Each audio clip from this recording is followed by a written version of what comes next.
Yo, welcome back to the channel, everybody. Please, as always, bruh, please like, comment, and subscribe on the channel, bro. I want to make sure that we are growing as a community, but also, God, we are growing within Christ. It is very important. So many people want to make impact on lives. So many people want to change lives. So many people want to do these things, but they will not allow God to change their life. In order for you to have an impact on anybody else's life, God will first have to have an impact on your life. If you think that you can control everything that happens in your life, then you are sorely mistaken. God has just allowed a lot of things to happen in your life. But as soon as He wants to change your direction, don't doubt it. Just go with it.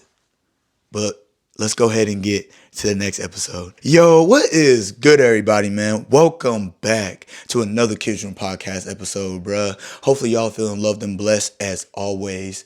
Earlier, I was really just thinking to myself, right? And I'm like, man, I ran track, I did these things, and I had these accomplishments and achievements. And at the same time, I remember thinking I wanted to speak to people. I wanted to make an impact in a bigger way, but I didn't know how, right? But at the same time, I wasn't focused on it. I was focused on what God had in front of me at the time. But when God wanted to remove that in my life and take me out of that room, right? Take me out of that space, take me out of that environment. I didn't understand at the time. But then now I have to realize and start to think about it wasn't what I wanted, but because of what I was asking God for, without me really thinking about it, God was already putting it into place.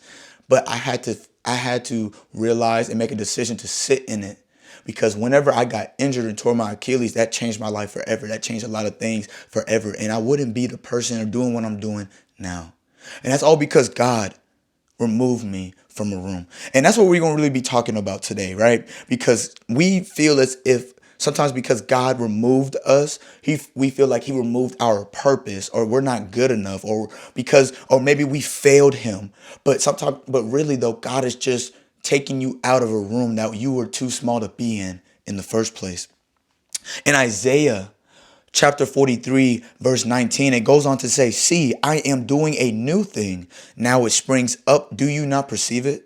I am making a way in the wilderness and streams in the wasteland." In other words, He is making a way. Do you not realize it?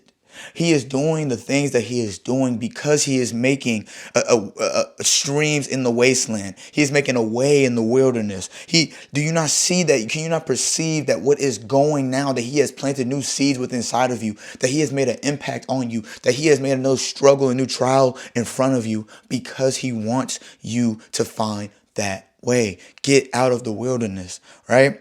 So God sees what you cannot see. God will remove a job, relationship, friend group, whatever, a family environment, right? A familiar environment, right? Because staying there is just limiting you. What happened with Abraham in Genesis chapter 12, right?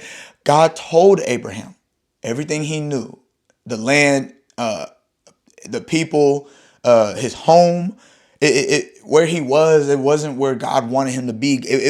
God couldn't take him where He wanted him to go unless he went and then did what God told him to do. So sometimes we hold up our own blessings because we do not want to leave a place because we have outgrown that place. So that's what God is trying to help us with, right? He's trying to remove us, right? So because that breakup, that job loss, right? The person that has drifted away in your life, these are things that maybe God had to do because it's something that you couldn't do on your own strength. And that's normal and that's okay, because we're not strong people 9 times out of 10 if you really think about it. We think about too many what people think about us. We think about what somebody might say to us if we do these things, but no one really cares. So what God has to do is separate us on His own, because every removal is just repositioning, right? What happened with Joseph, right? So in Genesis 37, chapter 37 through 41, where you have the story of Joseph. And it says, and it talks about how Joseph was kept in these certain places until God removed him, right? So he had the comfort of his home. He was already home with his family. His father loved him, right? But then he got sold to slavery, right? So, and then he got removed from slavery, and then he got placed within prison, right? So he was in Potiphar's house, and then he was comfortable there, and things were going good. And then God took him out of there, and then he got placed in prison, and then he was good in prison, and then God took him out of there, but just to be on the right hand of Pharaoh. Because every time that he was taken out of a place, it might have been scary, it might have been fear, some fear in there, but it was not doubt, because Joseph knew that he had a dream, right? That he was going to be somewhere. Joseph got given a dream and people, and he was placed outside of a comfortable environment shortly after that dream, because it's actually positioning him for the palace. So if you ever feel like that you're losing places, right? That you're getting comfortable in, that you finally got in a place where you're feeling like, I finally made it. I finally am doing something. And then God takes you out of it. There has to be something bigger, because comfort can become a trap, right? The disciples in Matthew 4, we see that disciples were leaving their net. Jesus called to them and said, leave your nets. Because when they threw their nets into the water, they knew it was going to come up, fish, food. That's the same thing. Like, it's predictable. You know what's going to happen. You know what's going to happen next in your life, with the job that you love or the people that you hang around. And then you have these habits. And then God is starting to remove those things from you, because he's trying to level you up. So being too comfortable, or being comfortable, sometimes is actually a trap. So do not get caught up in believing what God is doing for you is a curse, but it could be a blessing. Change your perspective. Because you didn't lose the room lost you. In David, right, we see that David was in the field, and his father was like, there's no way that he could be the one. But he was. And David was a shepherd. He was in the field, man. Like he wasn't in a room to do what he was doing. He wasn't in the mind space to be to do what he achieved, right?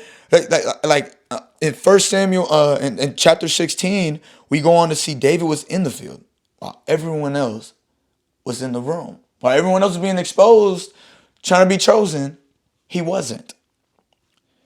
But God brought him into the room, made him relatable, made people recognize, made people realize who he was, right? And when God has chosen you, no room you can be kept out of. No one can take your opportunities. No one can stop you from sitting at any table that God wants you to sit at. So if God removed it from you, then maybe there's growth in it. God didn't want you to stay in it, because he's doing a new thing. He's creating new opportunities, and he's protecting you and stretching you and growing you each and every step of the way. But just take a breath, because your purpose is within that change. So you didn't get pushed out. You just got repositioned. So don't be sad about what God took you from, but just get excited about where you're headed. Make sure y'all are commenting, and subscribing on the video, bro. I appreciate y'all for tapping in with me on this one, man. And I'm going to catch y'all on the next one.